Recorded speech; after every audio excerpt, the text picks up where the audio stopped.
السلام علیکم. د افغانستان کوم ورونو لا چې ټایم ورکړیو چې تاسو به زه د هغې نن اخري ورځ وه او په دې کې دوه قسمه خلک دي چا چې کوم لیګل سټیټس دی نو بله ورځ د پاکستان د حکومت د سیفران ډیویژن یو نوټیفیکیشن کړی څلورو واړو صوبو ته چې دغې خلکو ته به بالکل څه نه وایي دوی به نه تنګوي او کوم چې انلیګل دي نو هغه به ځي هغوی روان دي. خو زه په دې باندې یو بل موضوع درته وایم چې کوم د انسانیت او د انسان دوست رویه ده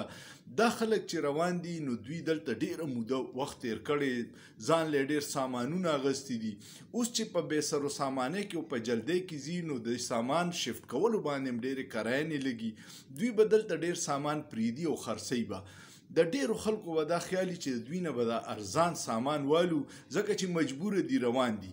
زه صرف درته دا وایم کم دغه کسان چې دي چې دا افغانیان رونه روان دي او دوی د مشکلاتو په وجه خپل سامان خرڅوي نو د خدای دپاره کوشش وکړي چې دا سامان ته ارزان مالې دا ته په صحیح قیمت والې چې دوی ته صحیح پیسې میلاو شي دا پیسې به د دوی هلته پکاري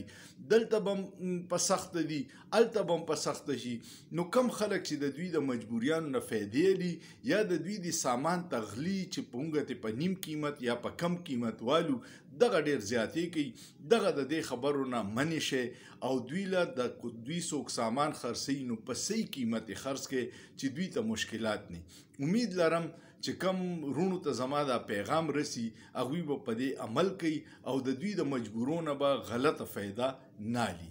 دا ویډیو ډیره شیر کړئ چې ډیرو خلکو ته میلاو شي او د دې خلکو سره څه زیاتی ونه کړي څه ظلم ونه کړي څه سامان ته په کم قیمت وانلي چې دوی ته نقصان ونه شي. سوچ پې وکړئ په سوچ کې څه ګناه نشته.